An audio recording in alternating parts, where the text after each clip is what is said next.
Hey everyone, today we're going to create this super cool flying text animation, and the best part is we'll be focusing on how to make the path that the text is animated on, like this one, stick with the stroke that we can see behind this text.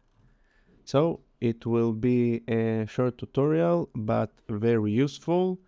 And yeah, with that said, let's get started.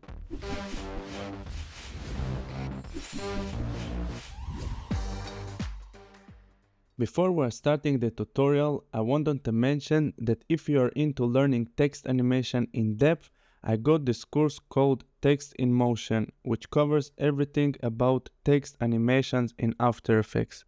You will learn all about text animators, text in the 3D world, and text as shape layers. By the end of this course, you will create 9 cool text animations and learn some awesome techniques using text layers for your projects. You can get this course alone or go for the Motion Bundle deal, which includes all my courses, over 80 ready-made animated project files, and so much more. Note that my birthday month discount ends in September, so prices will go up. Don't miss out this opportunity to get the bundle now. The link is in the description below. And now back to the tutorial. Alright, so first let's create a new composition, which we can call a master comp. Now let's make it in the full HD resolution, set it to 10 seconds in the duration, and for the background color, set it to black. Now let's press OK. And first thing we need to do is to create the composition for the text. For this, let's press Ctrl or Command N to create a new composition. Let's call it text1. And now we need this text to be very long in its width. So for this, we can use this area as a calculator. So let's multiply this number by 3 and press OK. And now we have some nice and long composition. And now we need to create the text that we want to use in this project. So let's select the text tool and let's write some long text. Yeah, so make sure you are using not too crazy font.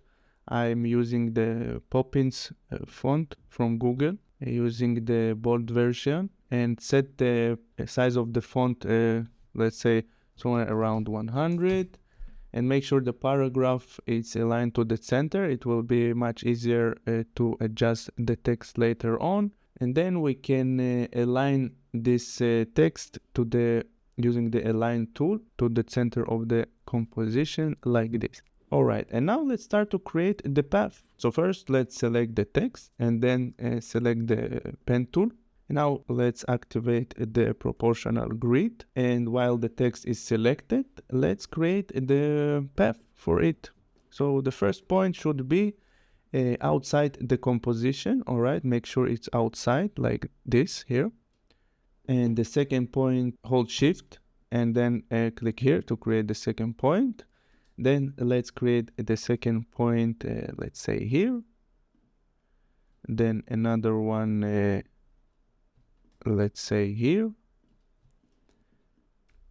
another one here, and then let's create here another one, and the last one again outside the composition. I hold the shift key and click the last time. Great, so this will be the path for the text. All right, we can turn off the proportional grid. Now let's make it rounded points. For this, we can use the Convert Vertex tool, or we can use the shortcut, which is hold down the Alt key on PC, and on Mac it's the Option key. And now our cursor is changed. You see, when I'm hovering over the point, now we'll click once on this point to round it. So let's make it for all the points like this. And now, actually, let's bring back the proportional grid because I want to make this text to enter in the straight line. So I'll bring it here. Yeah, so now we can adjust the look of this path. So keep it simple for now. All right, later you can adjust it as you want, but for now, make sure to keep it simple and very, balanced and precise like this. Let's move it here and let's hold Alt and click here to make it like this. Yeah, I think it looks nice. I just bring this point here and this point here as well. While holding Shift, I'm moving this. Great, so I'm good with the path. Now we actually can turn off the grid. And now to make this text move along this path, all we need to do is open the text and now open the text properties. And for the path options, we need to set the path to use the mask. Let's click here to make the text be on top of the path. And now all we need to do to animate it is to use the first margin property like this. But before animating it, let's create the stroke that we want to be, behind the text. So for this, all we need to do is we need to create, let's say, a stroke using the pen tool. Make sure no layer is selected because you don't want to create a mask, another mask. And then just create, let's say, this path like this. It's not matter for now. You can set the stroke for now to 10. And let's change the color to white so we can see it clearly. And now all we need to do is place the text, the new shape behind this text, all right? And then we need to go to the path of the mask we created for the text. And now we need to copy this path, but we won't copy this path using the regular Control-C shortcut because then the path won't be connected to the stroke. As you can see in the example, in this situation, you will need to adjust the path. If you want to adjust the path of the text, you will need to adjust the path of the stroke. So in order to connect them both, all we need to do is select the mask path and then go to edit and use the copy with property links function. You can use this shortcut as well. So let's click here. And now when we go to the shape, let's open its contents and open this path. And now we will need to select the path.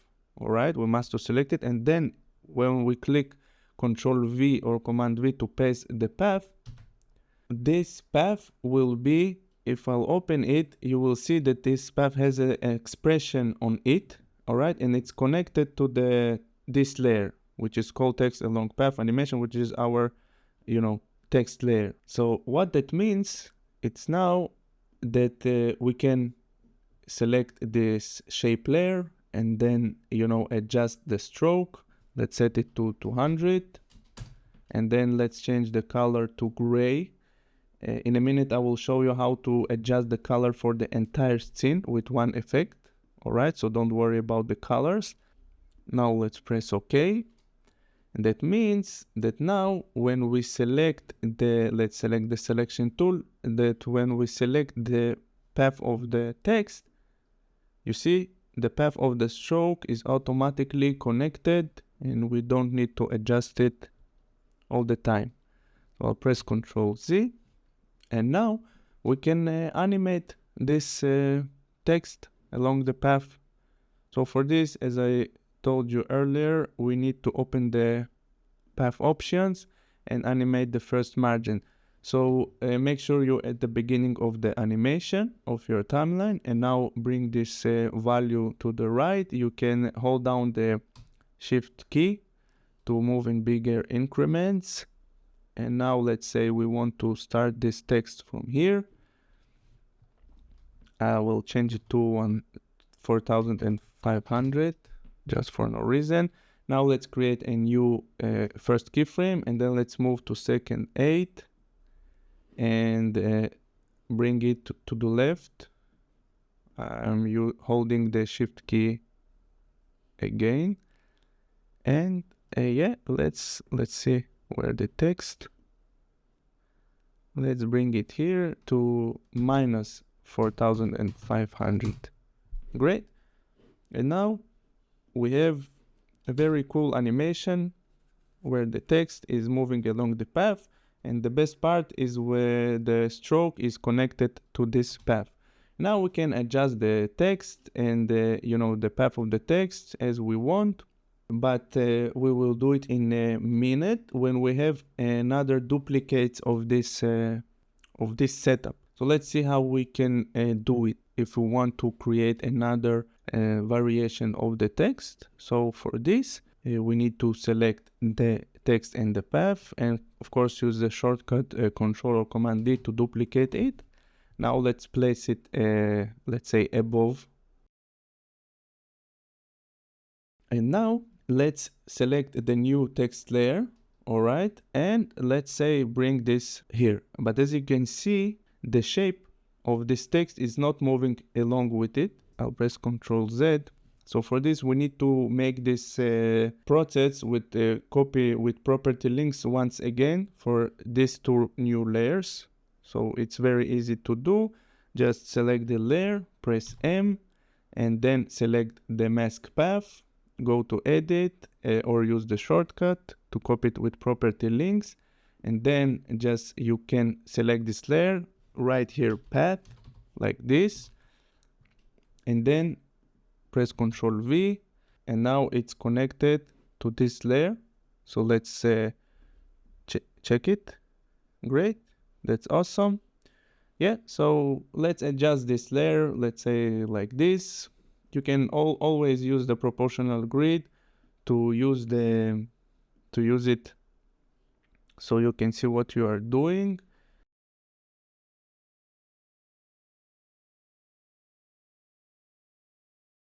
Now let's change the color of this new one to brighter gray, like this, and we can change the text color to darker gray, like this.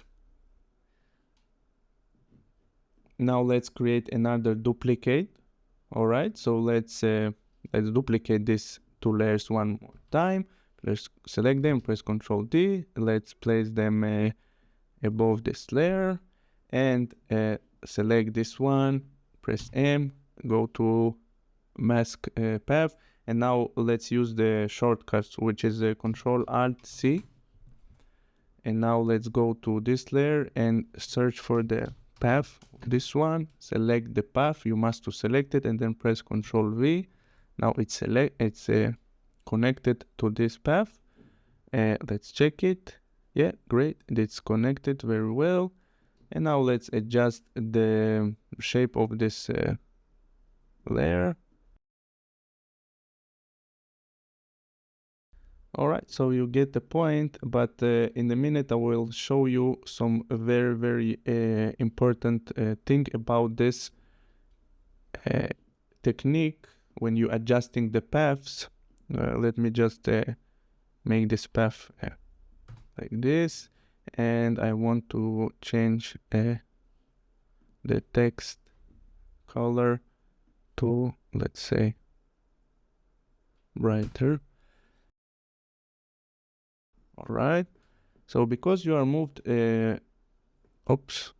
because you are moved the path and adjusted a bunch of times, you must to check that the text is actually not affected by it. So you see the text in this path, let's say this one is affected because we moved the path a bunch of times.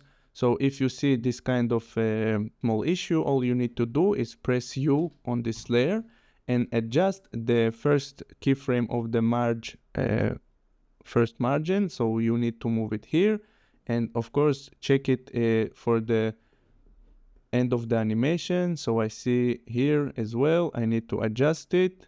So I'll adjust this keyframe. Of course, you must adjust the keyframe when you hovering over it using with the time indicator. Otherwise, you will create another keyframe, and it's not, so this is not something that we want. So delete this one and make sure to change the keyframes when you're hovering with the time indicator on the keyframe. All right, but now I want to show you another very important note about this. And this when you want to change the text or the text font. So let's say I want to change this text. I'll double click on it and I'll change the text here to, let's say I want to change the font here to different, let's say I want to make it in light, and then I want to change this text as well. For now I'll change it to a different weight. Let's say I will make it in black. And now I want to, adjust the tracking of the font like this. All right. So every change that you're doing to the text, you need to check that this is not affected the starting point of the animation and the ending point. All right. So in my case, you see, because I make this text now, it's much shorter. So I go here, I press U, and I adjust this I adjust this value according to the new, style of the text. And I'll do the same for this one as well. Okay, so keep it in mind. And of course, I will do the same for the final keyframes. So I'll bring it here, and this one I'll bring it here. So keep in mind, when you're changing the text, you need to check your initial keyframe and the final keyframe. All right, so we're done with the setting up the text composition, and now we can move on and adjust and create some very cool zoom in and zoom out animation in our master comp. So I'll go to the master comp and bring this text here. So now it's animated, as you can see.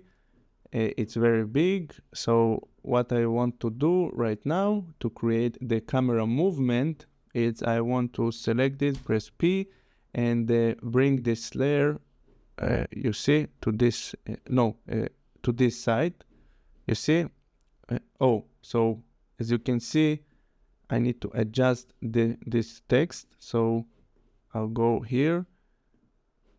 I missed this, I don't know how. So I'll select this text, press U, then I'll adjust it. Let's see the end of it. Yeah, I need to adjust the end as well. It's because I moved this path before. All right, so now I'm good with the initial point. So I'll place this text, align this pre-comp to this side. Now I'll create the first keyframe. Then I go to the second number 8, and I align this pre-comp to this side, to the left side. So now we have some cool, movement, camera movement in the scene. And the great thing about this, that you can leave it like this, or you can, select these points and press F9 or F9 on the Mac to easy those keyframes. And then we will get some a little bit more interesting animation for this camera movement, so-called. And moreover, we can create a nice zoom in animation at any point that we want. So let's say I want from second 2, so I'll press S to bring up the scale property. I'll create the first keyframe, then I'll go, let's say, to second 4, and then I'll scale this pre-comp let's say to 130. And then in second 6, I'll bring it back to 100, and I'll ease those keyframes as well. And let's see how that looks.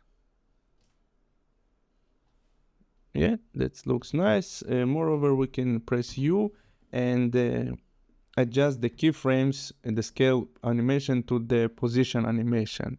Something like this. Let's see how this looks. Yeah, that looks very great, very nice. So of course you can adjust the path inside of it. I don't want to mess around with it too much. And now I want to show you how you can adjust the color of the entire scene with one layer. But before that, don't forget to use the collapse function. All right, click here to make the composition be in the highest quality. And now I will create a new solid layer to use it as a background. All right, I'll make sure this is a comp size, and now you need to decide if you want the background to be bright or dark. I want some darker color, so let's say like this. I press OK. Now we have some gray composition, yeah, with gray colors. And to adjust it with one layer, all we need to do is create a new adjustment layer and use the effect called a tree tone. All right, let's bring it here. And now we can, as I said, with one layer, change the color of the entire scene. So let's say I want this to be in the blue palette, or pink, red, orange, depends on you. I want it to be like this. Yeah, so that's it. So now if you don't want to use this method, all right, if you don't want the color palette with the same colors, so okay, turn it off, and then pick the colors as regular from this for the stroke and for the text, like a regular thing. Yeah, so with this we're done with the tutorial. Now I will just place the time indicator here and press N to shorten the workflow area. If you enjoyed this, don't forget to subscribe to my channel and like this video, and I'll see you in the next one. Thanks a lot for watching, guys.